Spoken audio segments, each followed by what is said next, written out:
연준의 금리 인상은 아마도 끝난 것 같다. 과거하고 달라졌던 것은 시장에서의 정부의 비대칭성이 어떻게 보면 해소되거나 여전히 아직도 민주식 같은 현상이 아직도 미국의 뉴욕장에 아직도 있잖아요. 그렇죠.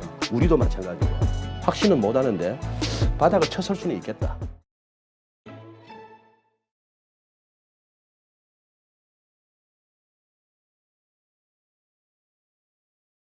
오늘 모신 분은 GFM 투자연구소 이진우 소장님입니다.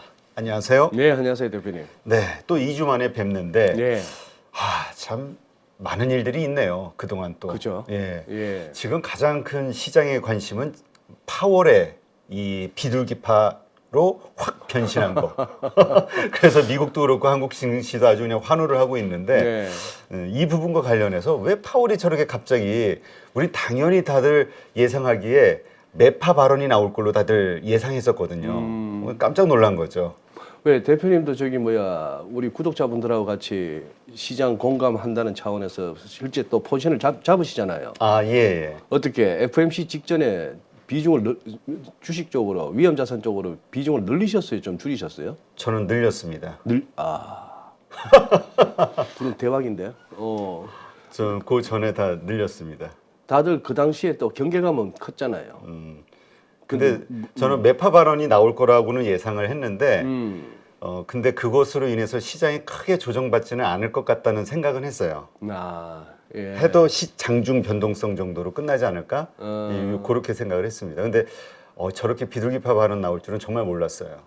결과론이긴 하지만도 뭔가 이 시장에서의 금리나 기대감이 너무 앞서간다, 과도하다 그런 차원에서 아마 12월 FMC에서 또 연준이 살짝 호루라기 한 불 것 같다, 좀 과속이다 하는 그렇죠. 그런 어떤 경계감이 있었다는 얘기는 그게 특히 오히려 월가 큰 손들한테서 그런 얘기가 나왔잖아요. 그렇죠. 대형 IB들이 그런 거 보면은 오히려 그날 당일날 무슨 파월 점도표 확인하고 그다음 파월 기자회견 중에 그야말로 왜 분봉 보면 막 팍팍 튀잖아요.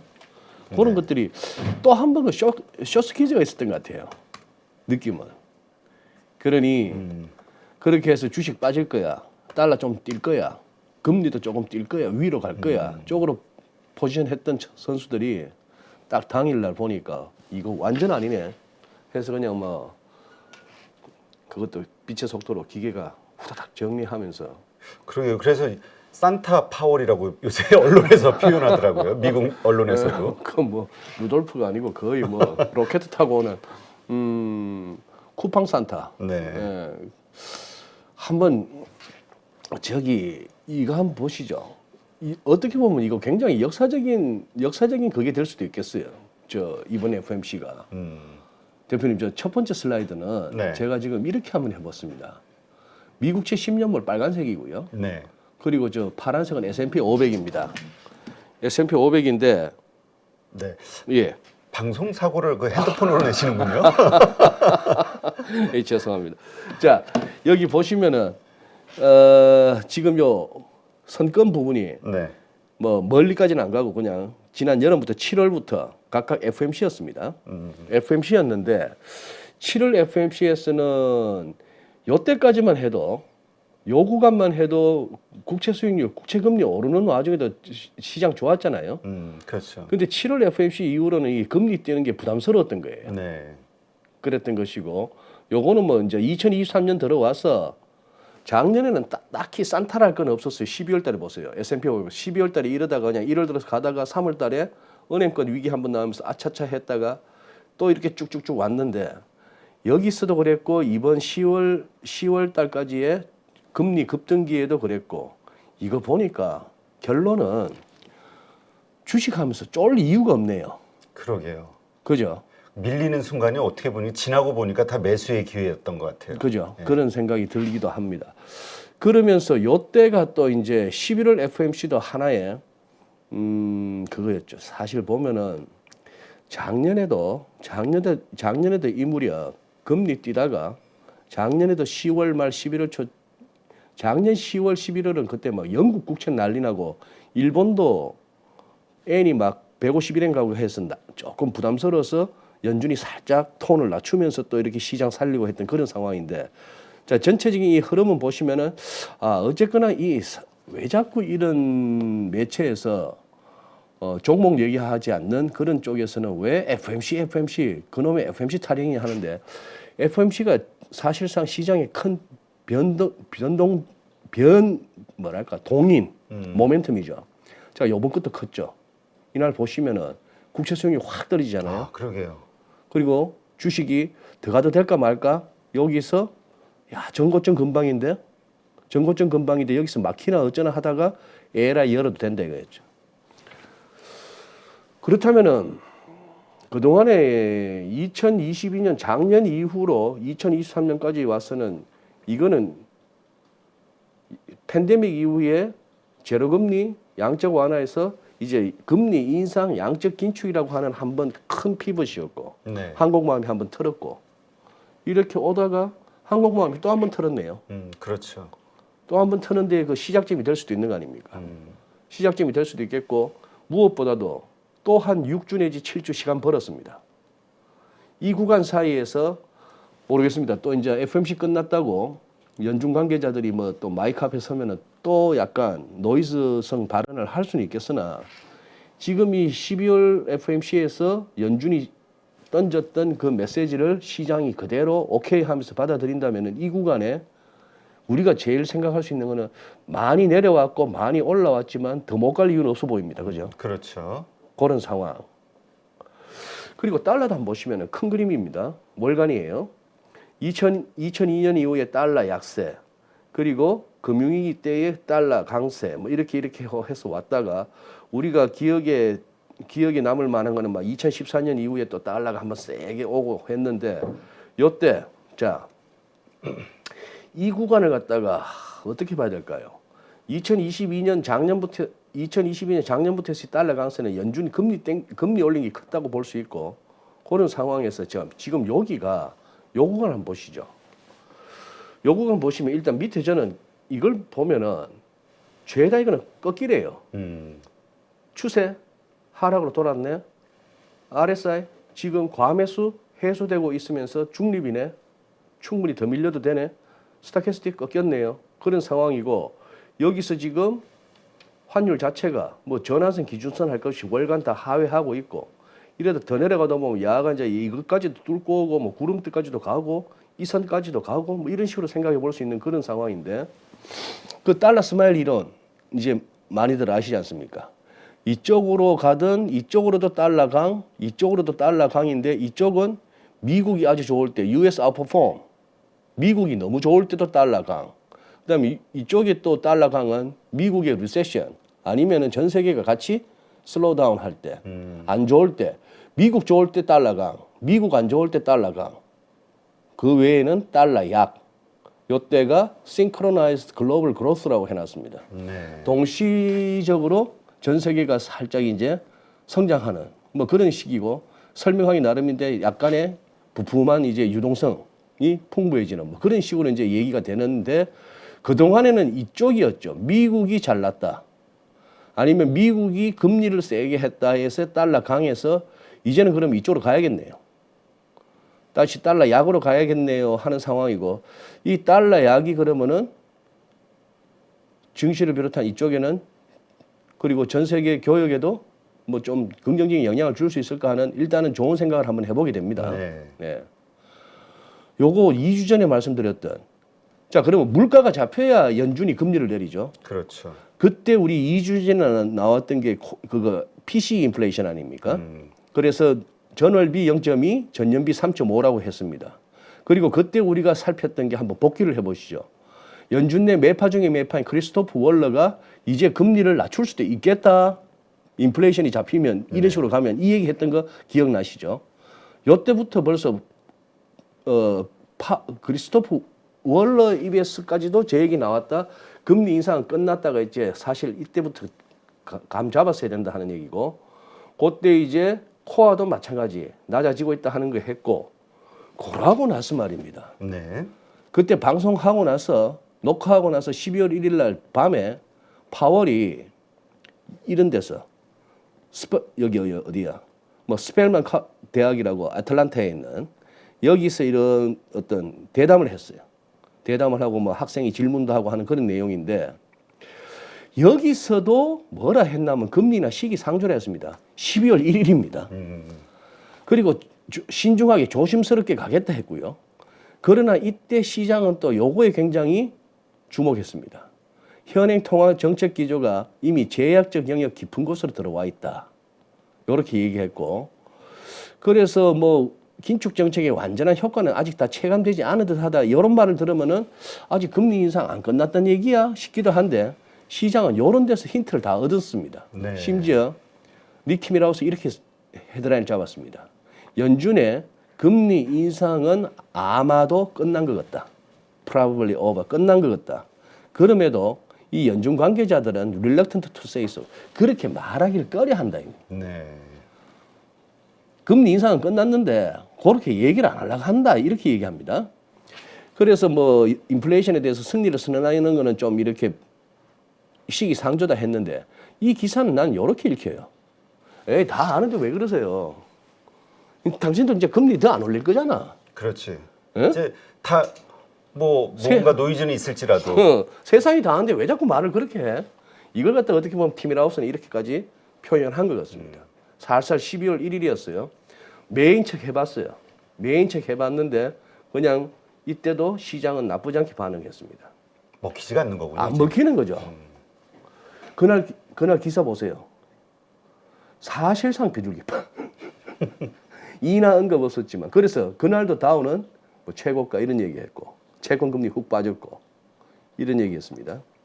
그러니 이런 표현 해봐야 이거는 제가 봐서는 이건 면피형이에요. 요 파란색 불확실성이 있다는 거예요. 네. 경제 전망에 있어서 이거는 뭐 아주 특별히 그 불확실성은 높아져 있다는 소리 하는데 뭐 하나만한 소리고 시장은 요거죠 뭐 요거 premature라는 이런 표현까지도 했습니다만 그리고 we are prepared to tighten 뭐 그래서 필요하면은 더 긴축할 수도 있다 이런 표현 했어요. 네. 그래서 그런데 이거 이 스피치 자체는 매파적으로 보일 수만 했지만 지금 핵심은 암만 그래도 시장은 심지어 니키 밀하우스도 그렇게 힌트를 줬다시피 시장은 그렇게 안 들었단 말이죠. 네. 그렇죠. 그래 뭐 시장이 그렇게 듣고 안 듣고를 떠나서 벌써 FOMC 전에 비중 늘렸던 8.15 임수열 대표님은 승리죠. 또 갑자기 파월의 속을 뒤집어 벗어 아신 거지. 아, 저하고 어떻게 파워를 비교하십니까? 제가 기분이 불쾌합니다. 그래 지금 요거도 한번 보시죠. 네. 요거는 저기 ISM 제조업 지수입니다. 네. 제조업 지수인데 얘 아직도 이래요. 50 밑이에요. 그러게요. 지표는 안 좋아요. 네, 지표는 안 좋은데다가 요것도 보시면은 과거에 요 레벨이 조금 위태위태하죠. 과거에 경기 침체갈 때는 꼭 50 아래에서 이렇게 푹푹 꺼질 때 갔잖아요. 네. 여기서 더 꺼지면 이제 경기 침체겠죠. 그런데 심지어 이제는 하도 세상이 바뀌었다. 코로나 이후로 바뀌었다. 여기서 더 꺼져도 금리 침체 안 올 수도 있다 할 수도 있는 거죠, 뭐. 그렇죠. 뭐 그런 식으로 되겠고 S&P 500, S&P 글로벌 ISM이 아니더라도 마찬가지입니다. 지지부진합니다. 근데 난 이게 궁금한 게 그동안 우리 보는 뉴스는 전부 미국 공장 지어 네. 장사하려면 아니면 뭘 하려면 미국산 부품을 쓰든지 미국산 반도체를 써. 뭐 이런 거 아니에요? 그러게요. 그래서 상당히 좋은 거로 알고 있었는데. 근데 왜 저도 제조업 지수가 왜 저런가 신기해요? 원래 엉망이었던 거 아닐까요? 너무나 엉망이었습니다. 그나마 우리가 투자를 해줘가지고 요 정도. 안 그랬으면 진짜 지금 엉망이었을 수도. 그러게요. 근데 원래 우리가 미국에 대해서는 서비스업 지수를 많이 보잖아요. 뭐 미국의 제조업 기대 안 그렇죠. 했었잖아요. 기대를 안 하죠. 금융 쪽이라든가 서비스만 보는 거지. 저희 어릴 때야 손톱깎이부터 자동차까지 전부 메이드 인 USA였죠. 그렇죠. 나이키 하나 신는 게 꿈이었으니까. 저 어릴 때는 나이키 없었는데 어릴 때 나이키 신고 크셨구나. 아니죠. 프로스펙스. 돈이 없어가지고. 레오파드라고 아시는지. 네, 자. 저기 별로 별로 재미도 없고 도움이 안 되는 것 같습니다. 죄송해요. 아유. 자, 거기다가 크리스토퍼 월러급의 매파가 또 20위 내에 있습니다. 그 이름이 이사벨 슈나벨이라고 하는데 여기도 아니 금리 인하를 언급하기 시작한 거예요. 그게 12월 5일입니다. 네. 지금 이제 지난 2주 동안에 이래 시간대별로 한번 무슨 일이 있었나 하는 얘기입니다. 그런 얘기인데 뭐 이런 식으로 헤드라인 다는 거 보세요. 로이터 단독 22의 호크, 메파, 슈나벨이 rate hike off table. 이제 금리 인상을 테이블에서 치웠단 말이에요. 이런 식으로 잡았습니다. 그리고 이 뭐 요런 매체에서도 22의 슈나벨은 배제하지 않는데요. 야. 2024년 중반 이전까지 금리 인하를 배제하지 않는다. 이렇게까지 합니다.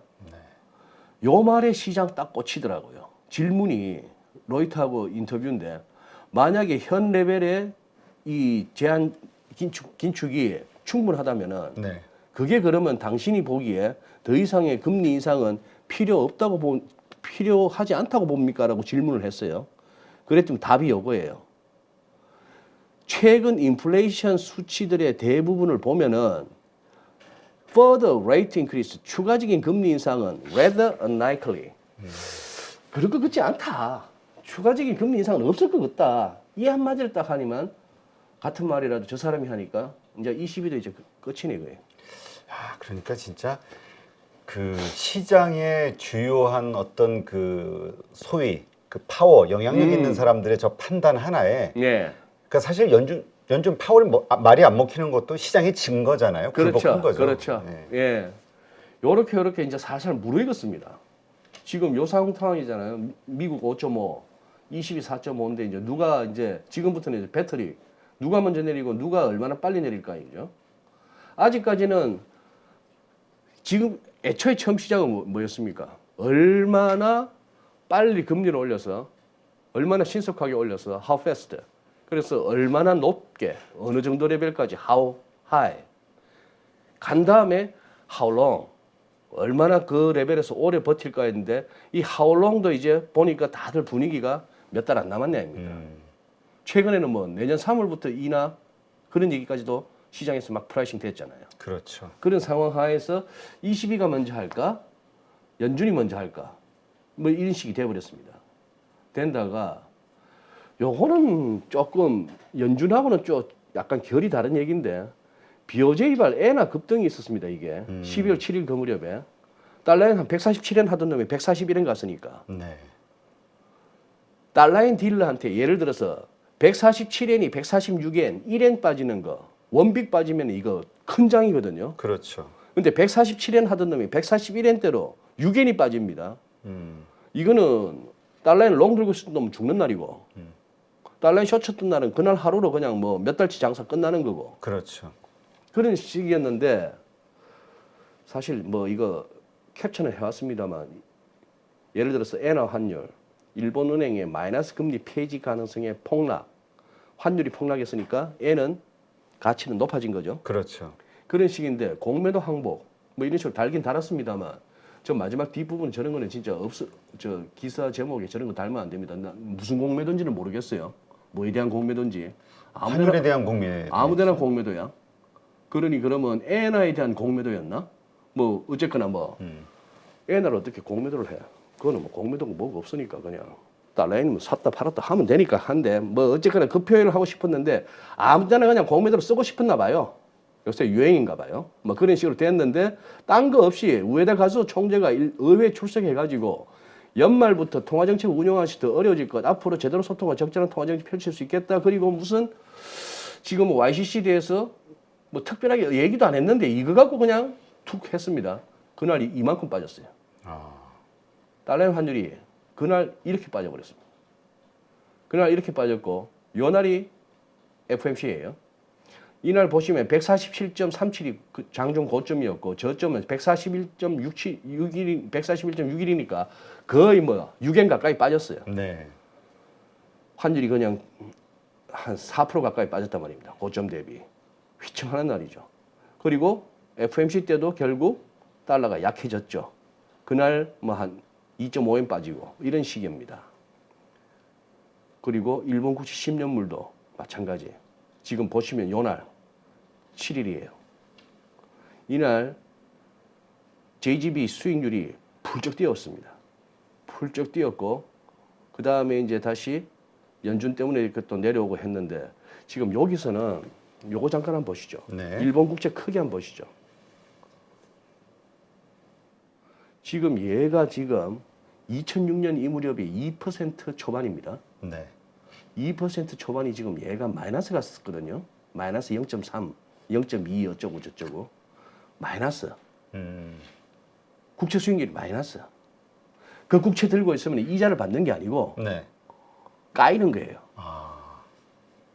그렇죠. 일본은 워낙 그 마이너스 금리 이게 뭐 대명사죠. 이런 세상을 우리가 잠시 살았습니까? 코로나 때 신기한 세상을 살았으니까 코로나 이전에 통했던 데이터 해석법, 코로나 이전에 있었던 어떤 경제학적, 투자론적 상식이 지금 안 통할 수도 있겠다고 얘기하시는 이코노미스트가 몇 분씩 나오죠 이제. 그래서 저는 그 얘기를 들을 때마다 이제 임 대표께서 이제 저를 안 부를 날이 가까워지나 싶은 거죠. 떨리십니까? 떨립니다. 어떻게 바뀌었는지를 모르겠는데 옛날과 뭐가 달라졌길래 똑같은 지표, 똑같은 현상을 가지고 똑같은 말을 가지고 그럼 어떻게 해석해야 되는데 그렇죠. 어려워진 거예요. 그러니까 지금 다들 경제학자들도 그렇고 이게 결국 그 과거와는 완전히 좀 다른 현상들이 벌어지고 있는 거에 대한 이것 때문에 상당히 그 당혹스러워 하더라고요. 근데 거기에 기반에는 아직은 모르죠. 이제 좀 더 시간이 지나고 나서 분석에 의하고 결과에 따른 이제 나오겠지만 결론화가 가장 의심하는 것 중에 하나가 지금 이게 이 SNS라는 걸 통해서 대중화되고 예. 그다음에 인플루언서들의 영향력이 커지면서 그를 따르는 팬덤에 의한 그 영향력들 그 개인들이 세력화되는 그러니까 투자자들 그게 또 어떤 그 기러기 때의 우두머리가 되고 그 기러기 때 효과가 나올 수도 있잖아요. 네. 그래서 시장이 참 어렵다고 이건 미국도 그렇고 다 어렵다고 그런 얘기를 바로 하더라고요. 맥을 짚어주셨네요. 저도 그게 제일 크다고 봅니다.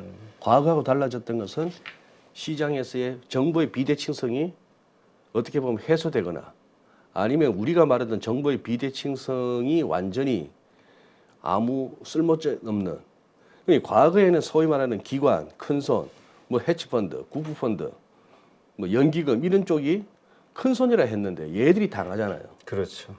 얘들이 당하는 현상이 게임스탑 같은 밈 주식에서 우리가 봤잖아요. 그렇죠.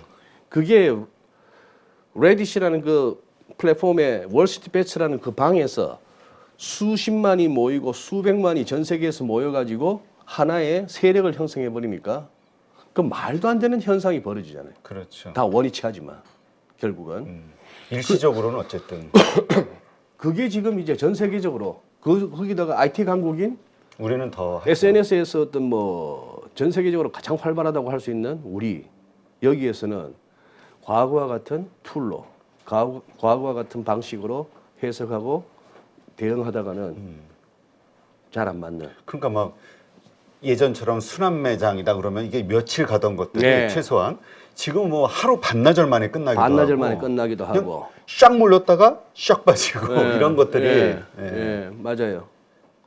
옛날에는 아는 사람들만 했는데 요새는 뭐 가만히 있어도 그냥 오니까 그냥 얼마 내고 들어가면 막 찍어주니까 그렇죠. 그래도 되는데 그리고 그 후광 효과죠. 한번 크게 히트를 쳤으면은 저 사람은 모르는 게 없을 거야. 이것도 할 거야, 저것도 할 거야. 지금 말하는 것도 맞을 거야 하는 그 심리. 그래서 제법 오래 가는 거죠. 여전히 아직도 민주식 같은 현상이 아직도 미국의 뉴욕장에 아직도 있잖아요. 그렇죠. 우리도 마찬가지고 그런 상황이고 지금은 또 뭡니까? IPO 시장에서 지금 밸류에이션 문제 아니잖아요. 그렇죠. 이게 일단 수급. 땡기니까 땡겨지네. 오늘은 땡기니까 아니네. 맞네. 그럼 나도 줄이고. 내가 이걸 갖다가 뭐 얼마를 오래 들고 간다 이거 아니잖아요. 그러니까 같이 투자하는 분들이 요새 힘들어하는 것 같더라고요. 그렇습니다. 예. 예, 그런 상황에서 결국은 미인 대회라는 게 주식 시장이라면 생리라면 지금 많은 사람들이 이쁘다, 괜찮다라고 생각하는 그걸 들고 있어야 되니까. 그러니까 맞습니다. 절대적인 그게 없는 거죠.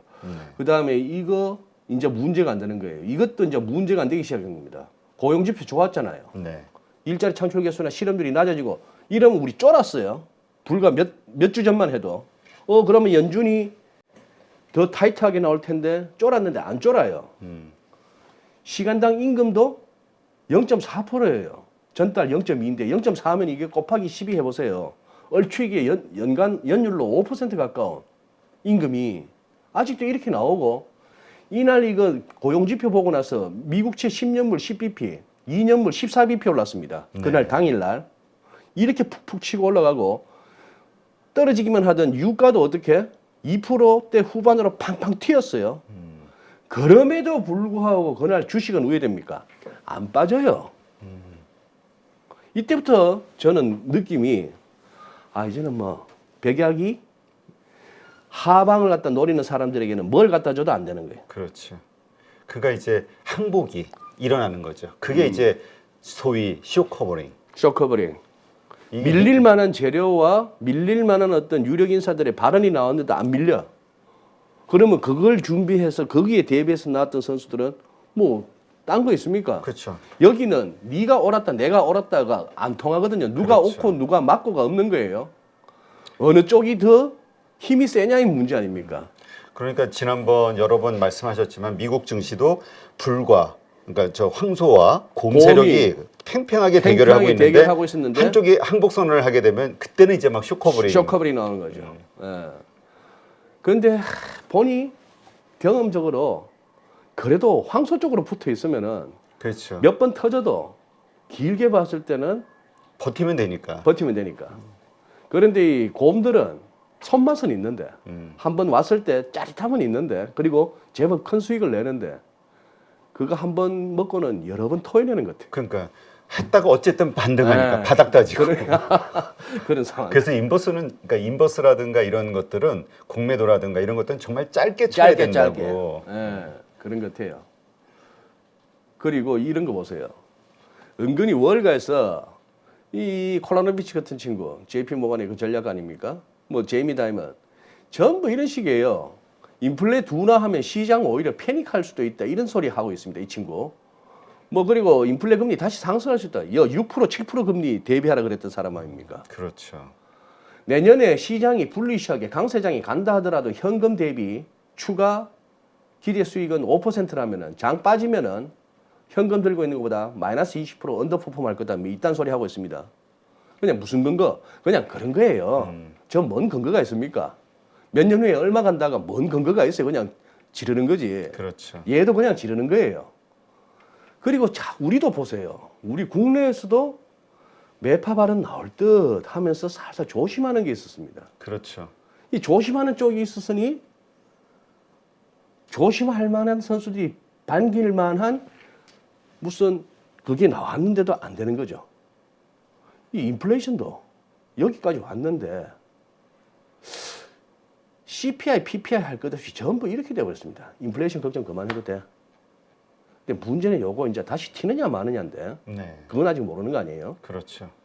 근데 지금 돌아가는 분위기가 오히려 중국 때문에라도 이거 인플레 잡히는 거 아니야 싶은 거죠.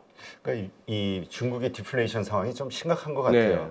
이거는 디플레이션 수출한다는 거 느낌 오잖아요. 그렇죠. 우리가 중국산 뭐 아무리 제재를 하네 뭐니 하지만 중국산 원료가 됐건 중간재가 됐건 완제품이 됐건 중국산 안 쓰고는 못 사는데. 아니, 요새 우리만 해도 알리페이? 알리페이가 아니라 그 알리익스프레스. 예. 그런 것들 통해서 되게 싸게. 너무 그러니까. 중국산 뭐 신문 기사 나오는 거 보니까 쿠팡 것도 중국산이고 알리 것도 중국산이면 싼 걸 선택하겠다. 그러니까. 그래서 뭐 관련주들이 오르는 상황이니까.